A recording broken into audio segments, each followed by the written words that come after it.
Vu de l'extérieur, le graphe c'est, au pire, un moyen d'expression. Finalement, une discipline plus rigoureuse que le rap. Un art sauvage impossible pour l'heure à formater. Un acte généreux. Des milliards d'œuvres perdues à jamais.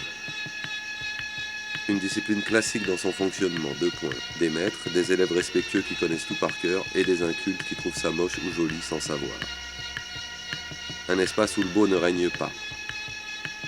Un cauchemar de journaliste puisque la critique y est exercée par des artistes. Le film en couleur qui défile à l'envers sous mes yeux de Savinien égaré dans la grande ville quand le RER sort du tunnel d'Austerlitz et me ramène via Ivry, Vitry et les Ardoines 10 ans en arrière. Une discipline où les plus forts ne sont pas forcément les meilleurs. Une question fondamentale et vraiment artistique, celle du support. Une langue étrangère. Un moyen de faire vieillir, de démoder les murs. Un métro qui s'arrête en pleine journée, 5 minutes, pour cause, nous dit la voix métallique du chauffeur, d'incidents techniques sur la voie. Un mur blanc qui va se prendre une baffe. Plusieurs Léonard de Vinci, mais Dieu merci, pas de Joconde.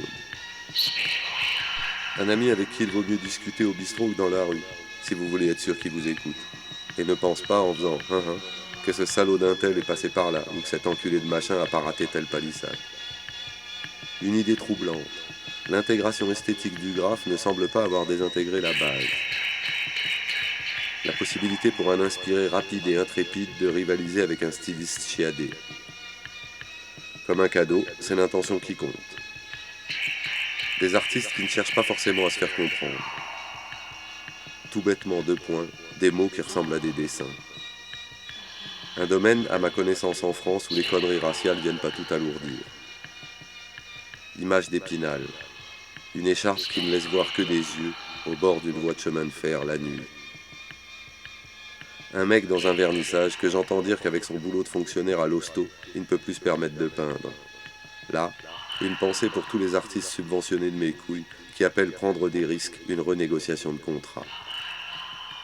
Un art gratuit qui peut coûter très cher. Grégory Proch.